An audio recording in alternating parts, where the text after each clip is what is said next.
कक्षा 11 का विद्यार्थी भाइ बहिनीहरूको लागि सामाजिक विषयको एकाइ 5 को पाठ 2 अन्तर्गत मानव र वातावरण शीर्षक अन्तर्गत मानव र वातावरण बीचको सम्बन्ध अध्ययन गर्ने क्रममा मानव प्रकृतिको बीचमा रहेको छ। आफ्नो वरपर रहेका सम्पूर्ण प्रकारका प्राकृतिक तत्त्वहरू नै वातावरण हुन्। वायुमण्डल, यहाँ भएका विभिन्न प्रकारका ग्यासहरू, बादल, धुलाका कण, घाम, जमिन, समुद्र, नदीनाला, वनजङ्गल, ताल, पोखरी, जीवजन्तु यी सबै प्राकृतिक वातावरणमा पर्दछन् भने मानवले बनाएका सम्पूर्ण प्रकारका बस्ती, यातायात, सञ्चार, ऊर्जा लगायतका सम्पूर्ण वस्तुहरू र तिनबाट सिर्जित परिस्थितिहरू चाहिँ मानिसका सांस्कृतिक वातावरण अन्तर्गत पर्दछन्। यी सांस्कृतिक र प्राकृतिक वातावरणका बीचमा मानव र वातावरणको अन्तर्सम्बन्ध रहँदै आएको छ। हामीले यिनै दुईवटा पक्षहरूका बीचमा भएका अनेकन सम्बन्धहरूका बारेमा अध्ययन गर्दै मानिस र प्रकृतिको अन्योन्याश्रित सम्बन्धको अध्ययन गर्नु जरुरी छ। मानिस प्रकृतिको उपज हो। मानिस प्रकृतिमै जन्मियो र प्रकृतिमै विकसित हुँदै आइरहेको छ। एककोषीय जीवबाट बहुकोषीय जीव हुँदै जङ्गलमा बस्दै, जङ्गलबाट बस्ती विकास गर्दै, बढीभन्दा बढी जमिनको आवश्यकता परेको हुनाले कतिपय अवस्थामा आवश्यक भएको वनको फडानी गर्ने, पछि वन विनाश हुन जाने र त्यसलाई अतिचरणको विकास गरेर वातावरणमा फरक प्रभाव पारेको इतिहास पनि हामीले पढ्दै आएका छौँ। मानिस विभिन्न किसिमका अवस्थाबाट गुज्रिँदै आयो। मानिसलाई धेरै भूगोलवेत्ताहरूले प्रकृतिको उपज भने, कसैले चाहिँ प्रकृति ठुलो हो भने, कसैले मानिस ठुलो हो भने, त्यसैले प्रकृति मुख्य भन्ने नियतिवाद हुन गयो, मानिस मुख्य हुने सम्भववाद हुन गयो, यी दुवैको बीचबाट जाने नवनियतिवाद हुन गयो। वातावरणीय नियतिवाद जर्मन भूगोलविद्ता फ्रेडरिच राड्जेल र अमेरिकी भूगोलवेत्ता इसी सेम्पलले मानव प्रकृतिको उपज हो भनेर तर्कका साथ उत्पादन गरेको सिद्धान्त हो। उनीहरूले यसलाई पुष्टि गर्न मरुभूमिमा बस्ने मानिसले ऊँटबाट काम चलाउने र हिमालमा बस्ने मानिसले स्नोबोर्ड बनाउने संस्कार वातावरणको उपज हो भनेर तर्क गरेका छन्।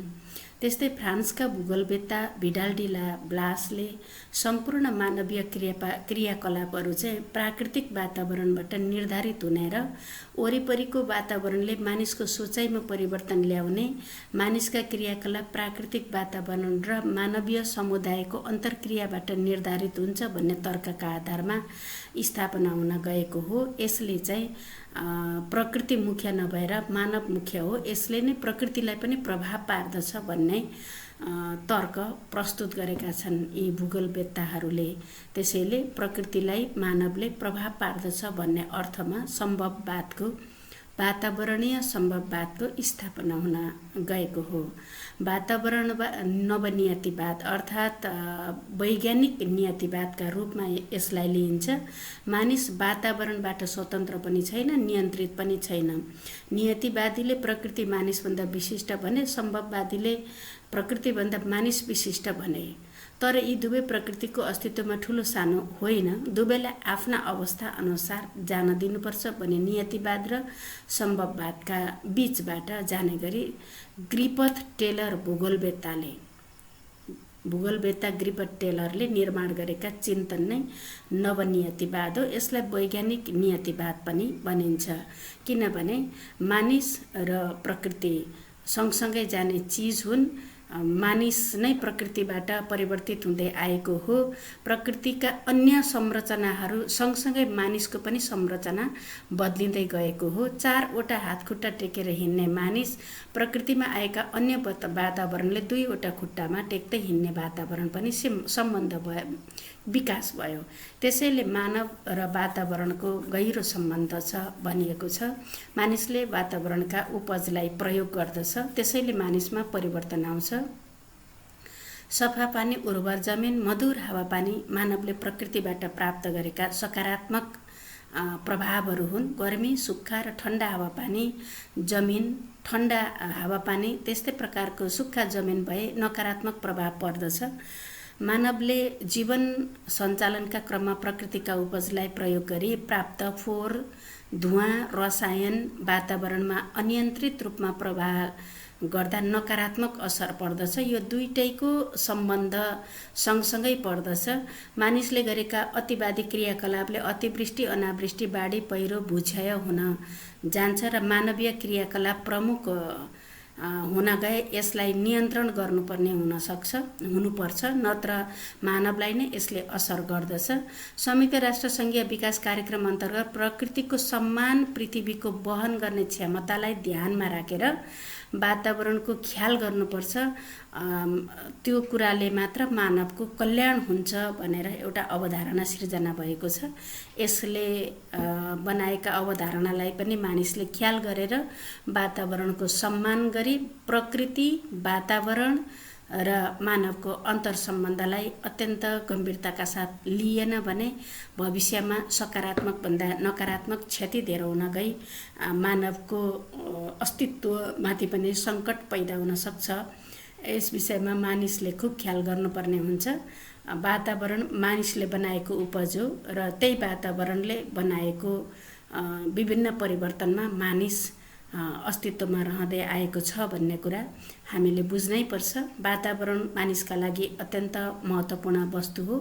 मानिसलाई सम्पूर्ण स्रोत र साधन वातावरणबाट नै प्राप्त हुन्छ। मानवका सम्पूर्ण आर्थिक क्रियाकलापहरू प्राकृतिक तथा वातावरणीय उपजको प्रयोगमा आधारित हुने भएकाले वातावरण मानिसका लागि निकै महत्त्वपूर्ण वस्तु हो। वातावरणले मानवको विकास र अस्तित्व निर्धारण गरिदिन्छ, किनभने मानिस वातावरणबाटै हुर्कँदै आएको हो। मानिसले आफ्नो स्वरूपमा परिवर्तन पनि वातावरणकै कारणले प्राप्त हुँदै गएको हो। स्वभाव, रहनसहन, बौद्धिकता, शारीरिक बनोट सबैमा वातावरणले प्रभाव पार्छ। किनकि हामीले चर्चा गरिसकेका छौँ, 4वटा हातखुट्टा टेकेर हिँड्ने मानिस 2वटा खुट्टा टेकेर हिँड्न सक्ने भयो।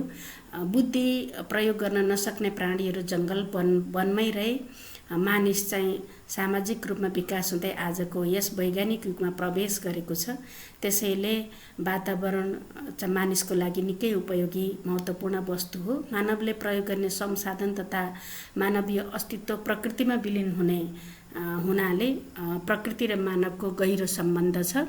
वातावरणले मानिसलाई बनायो, मानिसले वातावरण बनाउनुपर्छ। यसैको अनुन्यास र सम्बन्धका आधारमा नै मानवको भविष्यको पनि निर्धारण हुँदै जान्छ र अस्तित्वको पनि निर्धारण हुँदै जाने हुनाले प्रकृति अर्थात् वातावरण मानिसका लागि महत्त्वपूर्ण वस्तु हो। हामीले वातावरणको महत्त्वलाई, मानिसले वातावरणको महत्त्वलाई बिर्सनु हुँदैन, किनकि वातावरणले नै मानिसका सम्पूर्ण विकास र अस्तित्वलाई प्रभाव पार्दछ, निर्धारण गरिदिन्छ।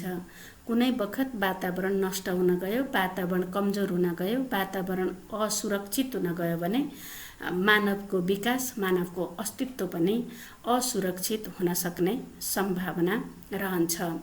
वातावरणको महत्त्व मानिसको जीवनमा गहिरो छ, जुन कुरा हामीले प्रशस्त मात्रामा चर्चा गरिसकेका छौँ।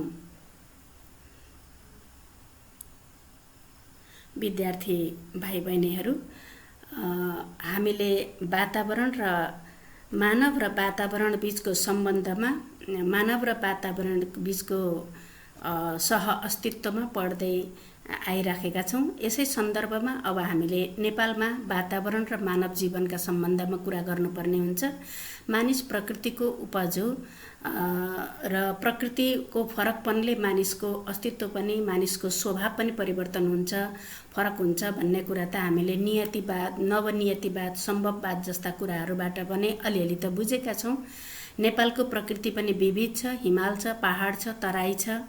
हिमाल र पहाडका बस्तीहरू पातला छन्, अनि तराई र सहरका बस्तीहरू चाहिँ एकदमै बाक्ला छन्, घना बस्ती छ। पहाडका टुप्पामा धार्मिक स्थलहरू बनाइएका छन्, नदीका किनारमा धार्मिक स्थलहरू बनाइएका छन्। बाक्लो बस्ती भएका ठाउँमा औद्योगिक कल कारखानाहरू बनाइएका छन्। कतिपय राज्य सञ्चालन गर्ने शासकहरूले चाहिँ अग्ला अग्ला पहाडहरूमा चाहिँ गढी, पुर पाटन जस्ता ठाउँहरू बनाएर युद्ध पोतहरू बनाएका थिए, सामरिक युद्धका स्थलहरू बनाएका थिए। तराईमा पनि गढी पुर गञ्ज बनाएर सघन बस्तीलाई चाहिँ बाक्लो रूपमा विकास गरेर राज्यको सुरक्षा गर्ने अवस्था सिर्जना गरिएको थियो। जस्तो कि गोर्खामा अग्लो ठाउँमा चाहिँ दरबार बनाएर वरिपरिका प्रतिस्पर्धी राज्यहरूबाट राज्यलाई आक्रमण हुन सक्ने सम्भावना कस्तो छ भनी हेर्नका निम्ति राजाले बनाएको गोर्खा दरबार अनि पाल्पाको दरबार का बारेमा पनि हामीले अध्ययन गरेका छौँ इतिहास पढ्दाखेरि। यसरी अग्लो ठाउँमा विभिन्न किसिमका त्यस्ता सामरिक युद्ध स्थलहरू बनाइने, अग्ला ठाउँमा ईश्वरको बास हुन्छ भने धर्म कर्मका ठाउँहरू बनाइने, अनि अग्ला जमिन अथवा हिउँमा स्नो बोटहरू बनाउने, अनि हिमाली भेगमा पाइने जनावरहरू र तराई भेगमा पाइने जनावरहरूमा फरकपन हुनुपर्ने, यी सारा कुराहरू चाहिँ नेपालको भौगोलिक वातावरणले फरक पार्दै मानव जीवनमा पनि प्रभाव पारेका छन्। जनघनत्व बढी हुने क्षेत्रमा औद्योगिक क्षेत्र निर्माण भएको, सहरको विकास भएको, सेवा र सुविधाको विकास गरिएका जस्ता कुराहरूले पनि नेपालको भौगोलिक विविधताका अवस्थामा मानव जीवनका फरक अवस्थाहरूको अध्ययन हामीले गर्दै आएका छौँ। यसरी मानव र प्रकृतिका बीचमा एकदमै गहिरो र अन्योन्याश्रित सम्बन्ध छ। हामीले यस कुरालाई यसरी नै बुझ्नुपर्ने हुन्छ। धन्यवाद।